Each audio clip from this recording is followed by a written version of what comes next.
Welcome to Affinity Stone, where premium quality and beauty meets simple precision installation. Our stone panel is a tongue and groove system with an offset here to help disguise the panel in the field. This tongue on the back fits into the groove on the nailing strip, and this is all produced right here in the Midwest. Look forward to hearing about your first install with Affinity Stone. Okay, when you're installing your Affinity Stone job, you need just a few basic tools to get the job done right. But let's start with safety first. You'll need personal protective equipment, a tape measure and a pencil or marker, laser or chalk line, a level, dead blow to make some adjustments, a drill or a screw gun and an impact, and finally a saw with a masonry blade.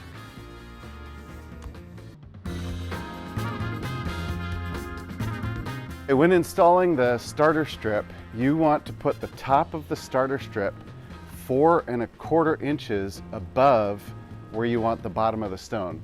Now we recommend that you leave a 1/2 inch gap between the deck or the patio or whatever surface the stone is going over as a gap in between the patio and the stone.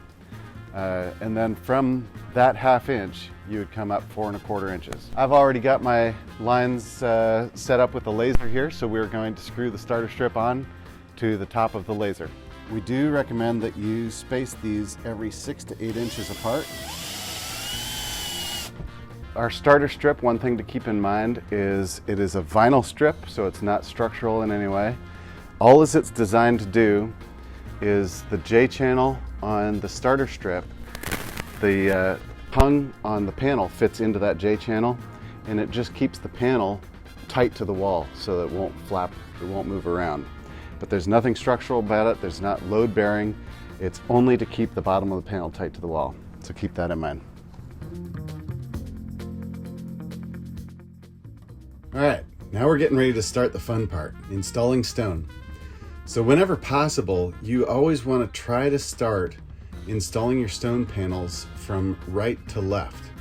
Just because of the geometry of the panel, you've got this lip that we've got here, and it's easier to install the next panel on top of this one rather than tuck it underneath. Now, when you have to tuck underneath, it's not that big a deal. Don't worry about it, don't stress out. I'm just saying when possible, install from right to left. For outside corners, it depends on the job. So if you're going all the way up a wall, then you use essentially a panel and a half per lineal foot. So you've got a full panel going one way, and then you cut a half panel coming back the other way. And then on top of that course, you'd have a full panel on top of the half and a half panel on top of the full. Now with this job, we're just doing a 3-foot wainscoting. So in order to minimize cuts, I'm going to start with 2 full panels, then I'm going to cut one panel in half and put the 2 halves on the second course, and then I'm going to finish that third course with 2 full panels. Okay, when starting with your outside corners, you want to put both panels on the wall to use as a reference point. So you slide them both together just so, and make sure the fit and finish is right. Now you want to put a level on both panels, ensuring that the panels where they meet together are flush and they're level, because this is where the whole job is going to start from. When attaching your Affinity Stone panel to the wall, you need to use 2 screws per panel, ensuring that at least one is into a framing member. Now I've already marked the studs on the wall, so I know exactly where I'm going to hit a framing member.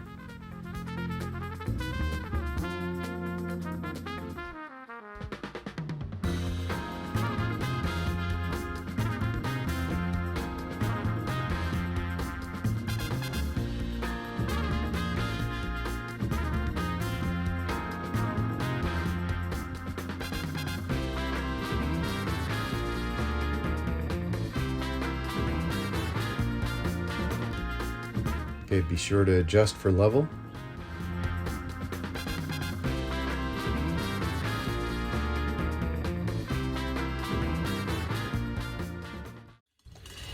So now that we've got the first corner set and we've backed down the return there, we're going to finish out the rest of the first course on this wall. When you're doing the first course, you want to make sure that each panel is level and flush with the next panel adjacent to it. All right, to finish this course, I'm going to run this panel all the way into the wall. I'm going to run the panels from my left here into the panels that are on the right. So I'm just going to make a straight cut on this panel here. It's 22 inches. And because I've got a little bit of room that next panel is going to hide it, I'm going to give myself some room and cut to 21 3/4. Okay, when cutting your Affinity Stone panel, you always want to use a diamond blade and the proper safety equipment. When you're cutting, you always want to make sure that the edge of the panel is going directly against the fence on your saw. You don't want to use the plastic as your reference point. So let's go cut a panel and we'll see how easy it is.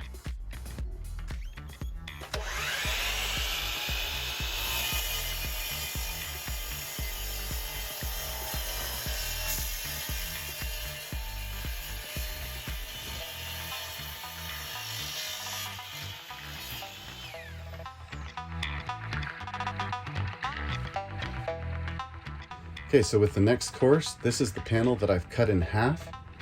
And the reason you do this, we call this bricklaying, and you're just trying to break up the seam so you don't see that Z-pattern zipper go all the way up the wall. All right, so now carrying on this, I'm going to use a full panel and just knock off the one wing on the full panel that's going to come up to it.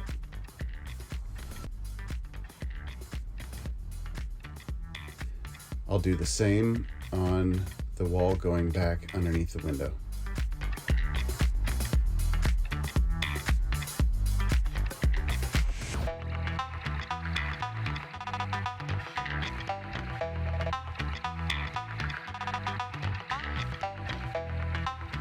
Now we'll install the wainscot cap.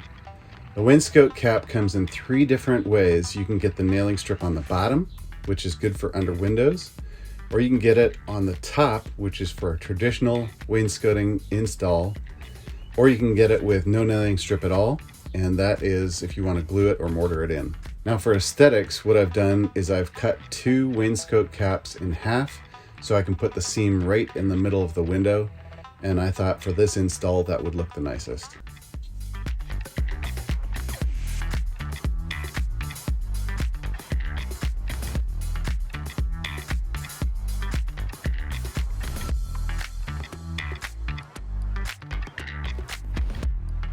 All right, when installing your wainscot caps, you want to put down some silicone down on top of the concrete, and then when you're doing a miter joint like this, you want to have some silicone in between your miter joint to hold it nice.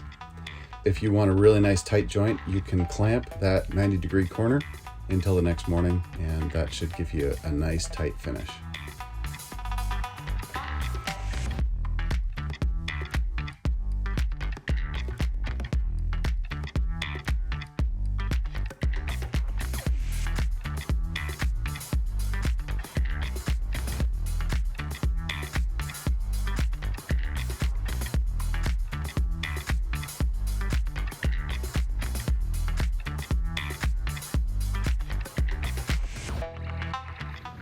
Okay, so when you're installing your last course, most of the time you're going to, unless you're doing a wainscoting where you're just using full panels, you're going to have to cut off the nailing strip on that last course.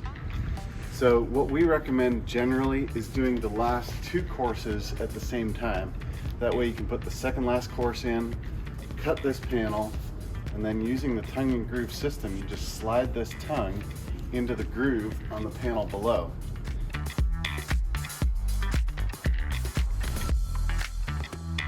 Okay, so once you've got that top course in, then you need to secure it. It's secured on the bottom by the tongue and groove system, but you need to secure the top of the panel. And the way we do that is face drilling the panel.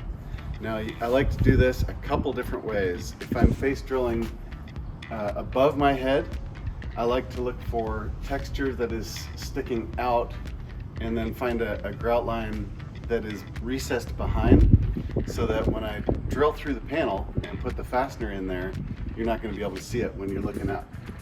The exact opposite is true when you're doing like below a window or something like that.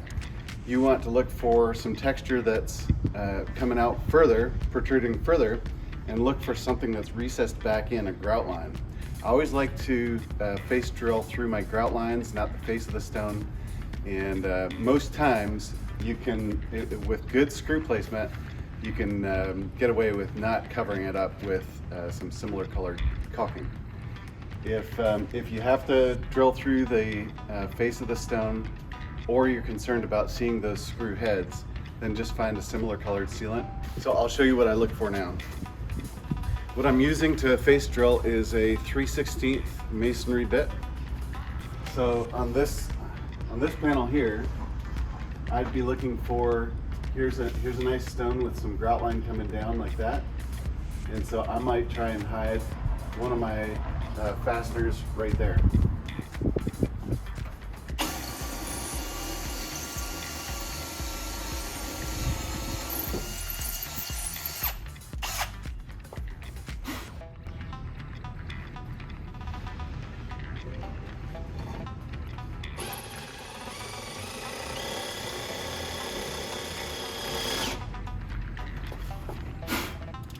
There you go.